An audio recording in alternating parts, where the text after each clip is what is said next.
Chicago.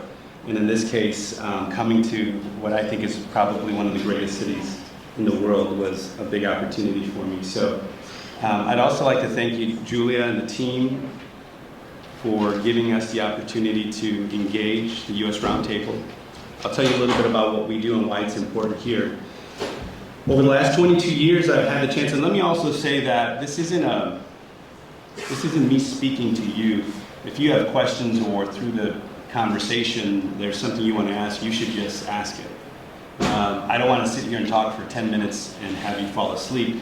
If it's helpful to have you engage at any capacity, please do so, because I think it would help me or inspire the conversation a bit as well. So for the last 22 years, I've been building technology in government at some capacity. 3 acquisitions. The last one was in 2016 to Qualcomm and Google. I stayed on for a year to support the transfer of knowledge, and then took a year off to kind of figure out what I would do with myself when I grew up. And the idea would be that since I spent 22 years in government at some capacity building tech, I realized it was broken. Tech didn't work well. Deployments, procurement, the delivery was broken. The idea of being innovative, they're not always happy if you're first. So in this case, I knew that there was an opportunity to rethink how we deliver innovation into cities, not only in the US, but around the world. So I established US Roundtable to really rethink that process. I went to Mayor Garcetti, who at the time was the mayor of the city of Los Angeles, and Mayor Benjamin, who was the mayor of Columbia, South Carolina at the time. He's now senior advisor to President Biden in the White House. He's a special advisor to our group as well. So we have a lot of inside conversations around a lot of the federal funding we just heard about. In this case, we said if we could advise mayors from the top down to really rethink the process and how we deliver, and we become innovative, and we become first, and we really challenge everyone, and we rethink what's possible, could it happen? And we found out it could. It wouldn't be easy, and it's still not easy, and we're still working through that process, but it's moving forward. So with that said, we're recognizing the world is changing, and while my background is in building technology for government, we're still working towards advising mayors to really rethink how we will deliver and what's possible. I'm gonna kind of take a step back. While I was coming here, and I'm hearing about all of the funding that's available. I know what's possible, and I see cities transforming the way they work. But while I was coming here, I still watched a homeless guy reach into a garbage bin and pull out a cup of something to drink, and he was content with that process. And I'm thinking, how's that possible today?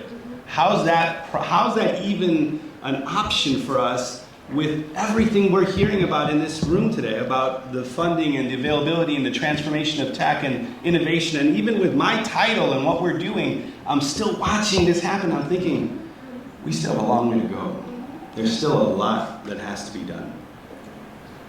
So with the US Roundtable, I'll give you kind of a more purposeful and practical sense of how we're applying what we do. We work with mayors directly. We have 92 US mayors in the United States that we work with directly to advise them on how to resolve human critical issues at an accelerated pace. Although we're advising them, it doesn't mean that it's being applied. It means that we're at least giving the blueprint on what's possible and how to actually move those ideas forward. And there's so much new tech out there that can really change and transform the way we do business. So I'm going to give you an actual, practical, real-life experience and an actual event that's taking place. So we initiated a U.S. task force around innovation and technology that launched out of Chicago on January 26th. It's in partnership with Mayor Johnson. It's around intelligent infrastructure and smart governance. And the idea would be, could we transform the way our streets operate and with who? And could we change the way our city works internally and how? And what we found out, there were a lot of broken pieces as we assumed, but here was the key. We got a number of US mayors to join this conversation and this task force. Mayor Johnson's team stepped up right away. And we opened up the opportunity to private sector. And within the first probably few days, we had 5, 7, 10, another week passed, 15 different companies, technology companies joined, and it was the Microsofts of the world, the Googles of the world who all stepped up. We conducted our first meeting. I changed a few other components. I said, well, let's bring some other cities in. Let's bring, while we have private sector at the table, let's bring some other cities in to kind of lead some of the discussion as well. So we brought in the city of Miami. Mayor Suarez is a good friend of mine. Mayor Dickens, who's the mayor of Atlanta. We brought Las Vegas in and a few other cities, which now we have public and private sector talking to each other in a dialogue where they're not buying something. They're actually just working together. We're changing the way people actually think things can happen. And that, culturally, that has to happen, right? And the mayor's behind this. The other thing we did differently was we said it's not going to come from the mayor or from city council to initiate this out of Chicago. It would be the mayor and city council, managed by the chief operating officer, and then US Roundtable would orchestrate this. And it took off. Where I'm going with this is it was so successful by the next meeting, by the following month, we had 48 private sector companies and 28 other cities at the table saying, we'd like to participate. So it meant that they're actually waiting to have this conversation. To really, and we'll preface with saying that everyone knows that the idea was to resolve human-based issues opposed to selling a product to the city. And the fact that you had 40 private companies, 20 plus cities, all at the table, thinking of how to rebuild intelligent infrastructure at street level. So we broke up into 2 teams, and we actually developed what we're calling a super block. The idea that we could create a 2-3 block radius that would transform the way people would engage technology, that's EV charging, energy management, public safety, climate, all of the things you would think, but not in downtown Chicago, in 2 of our more underserved communities in Chicago. Because if we knew that if it could take off, including EV charging and energy management, which isn't even offered at that capacity in those communities, that we could actually rethink culture. If we could rethink the way technology is absorbed by everybody, we could actually have it become more reactive to people opposed to the other way around, and then we could find the incentives. Now, that's not the end game here. The end game wasn't to build a super block. The idea was, could we financially model something that could become more sustainable in a public-private partnership that could change the way cities could acquire? Because that's a problem. While we're talking about building smart cities, which is kind of a stupid word to use, but the truth is it's the only word that is used, because we're assuming that it's going to actually connect to people. There's this human part that's normally missing in why things are happening, and they keep using this idea of becoming smart, which I get, but intelligence is going to sort of dictate the outcomes based on the way people accept it. And I'll explain what I mean by that. So while we're working towards delivering this in Chicago, and we've got all these groups together, and we put together a bunch of cities to support it, the human outcome should change that one human being that I just saw pulling a cup of something out of the garbage can. That's the human change that we have to see. So we're working towards that in really rethinking the delivery and how that's applied within cities. So we'll look at Chicago as sort of the first step. We have 9 other cities to follow. There's 9 other mayors. We're working in conjunction with the U.S. Conference of Mayors, National League of Cities, the African American Mayors Association, Accelerator for America, and a number of others. But to me, this conversation today meant something more. It meant that we get to sit with a lot of really intelligent people who work towards funding deals to really understand the human part of why it's important to ensure that they can scale and replicate. The outcome is important, but the idea of building efficiencies and offsetting costs and the idea of public-private partnerships means something different today in government. We're having a different conversation about it. It meant before that you would buy something and there would be a private company who became a partner who sold it to you and managed and walked you through the process. Today, I've had the great fortune working with Magic Johnson and Jim Reynolds with Loop Capital and restructuring deals. So that way a public-private partnership looks more like a no-cost deal to a municipality for potential broadband or intelligent lighting or energy management or the reconstruction of your airport here in New York, a couple of your airports here, or in Los Angeles. But the idea, could we offset the deal by ensuring that risk and liability was moved because we saw the advantage of what the outcome of that tech could be for people. And folks like Jim and Magic and others really believe that there is a long-term play here.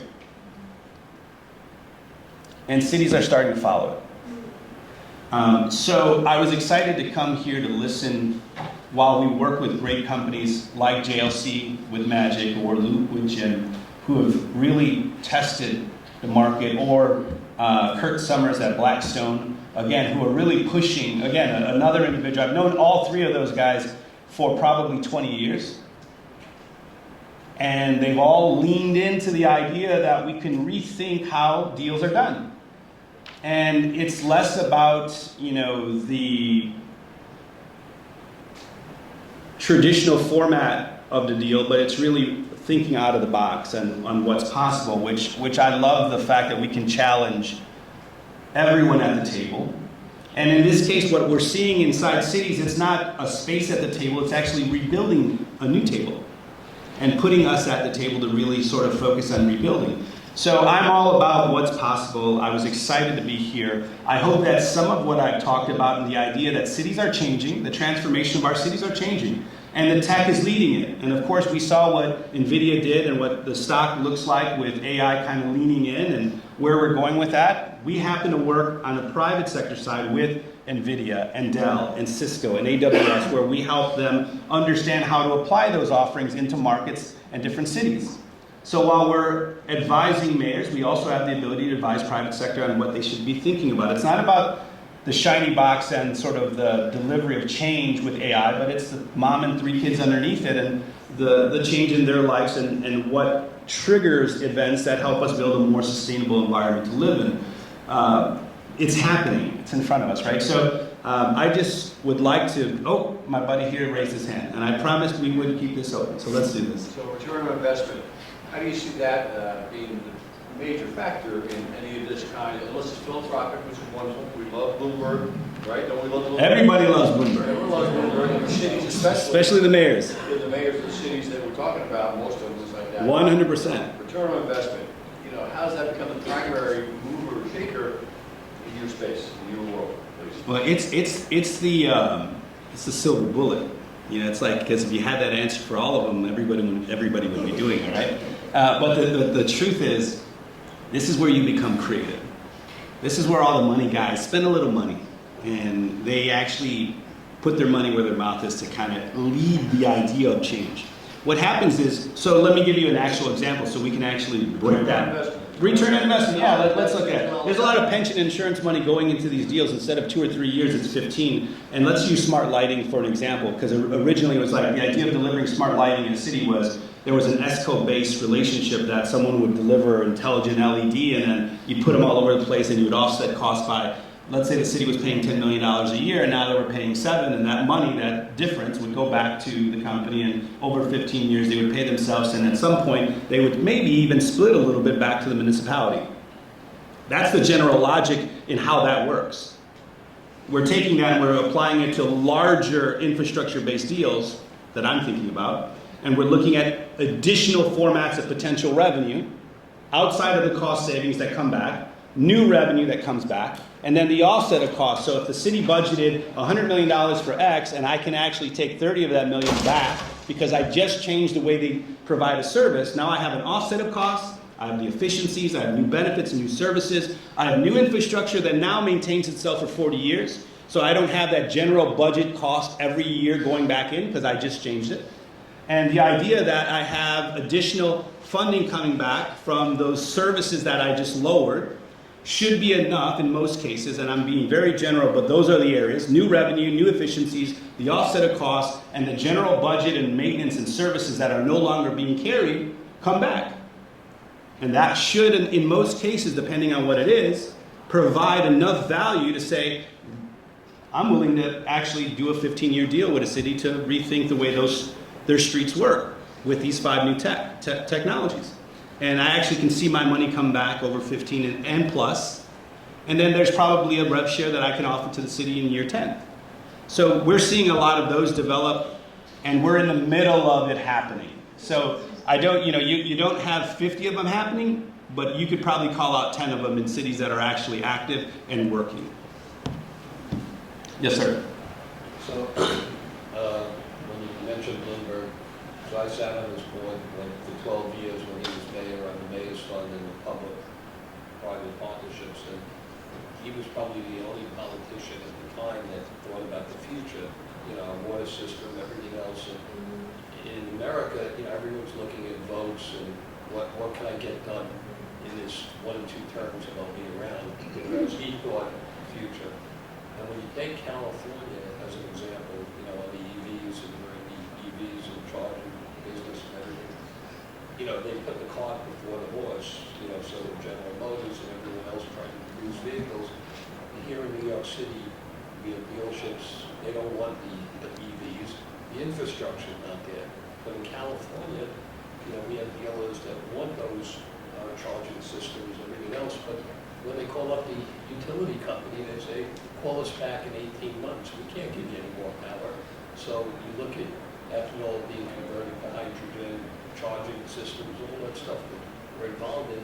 It's like the best kept secret. You can't, you know, what comes first and how do you make these things happen on an easier basis so that you give them a cookie cutter. Here's what you can do. Let's plug and play on these cities, you know. Yeah, it's a great question, and I would agree with you. Bloomberg has done an incredible job. Even today, I mean, his investment into cities is substantial. I mean, the fact the sessions he'll hold to educate mayors on tech, which happen annually, where he'll take 30, 40 mayors in groups. The investment back into cities, his own personal money that's going back into cities is incredible. You know, Mayor Jones of Newport News, Virginia, 37, Harvard graduate, Marine, again, engaged in rethinking the whole conversation. And if you had a conversation with him, it wouldn't be about politics. It would be about technology and the transformation within the city. So we're seeing a lot of that happen today, but it's a great question, and I'm glad you asked it because it's the reason why we're here. So thank you for that. And I know I got the 2 minutes.